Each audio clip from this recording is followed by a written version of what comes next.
बरगढ़ अधिष्ठात्री देवी समलेई पीठन आज चैत पुनी उधे मांकर जलसई महासमारोह अनुष्ठित हो जाइए।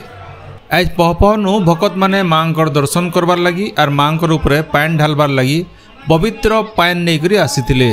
मंदिर पुजारी झांकर देवी को पूजा कला उतारू भकत माने देवी उपरे पान ढाली। ई अवसर मंदिर परिसर होम और स्वतंत्र पूजार्चना होता। मांकर ठाने भिन्न भिन्न किस्मर मिष्टान्न भोग लगी होता। इनु जन दि जाई पारे जे चैत मासे मांकर पीठन बासंतिक नवरात्र पूजा हो जाइए।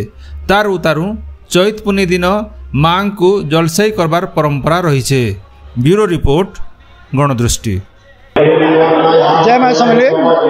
आज आम चैत्र पूर्णिमा उपलक्षे प्रत वर्ष जो देवी स्नान हुए देवी स्नान आप लग्न अनुसार 4टार पूजा आरंभ है और 4:50 रु आम साधारण भक्तों देवी स्नान व्यवस्था माने जलसे कले आज माने महाभोगर व्यवस्था कराई। महाभोगटा साधारणतः माने आम बरगढ़ और बरगढ़ बाहर भी श्रद्धा मैंने निजे माने निज अर्थदान प्रस्तुत करा जाए।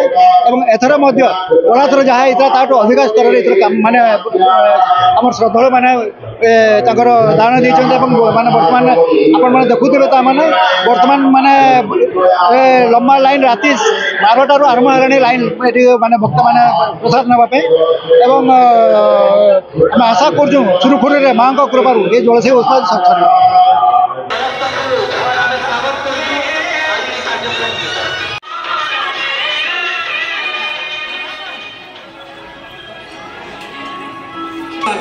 केतेबेले मोर टिके जलाभिषेक करबा बोली करी काई बसिचन मा आपण माने आसन धैर्य पूर्वक आसन।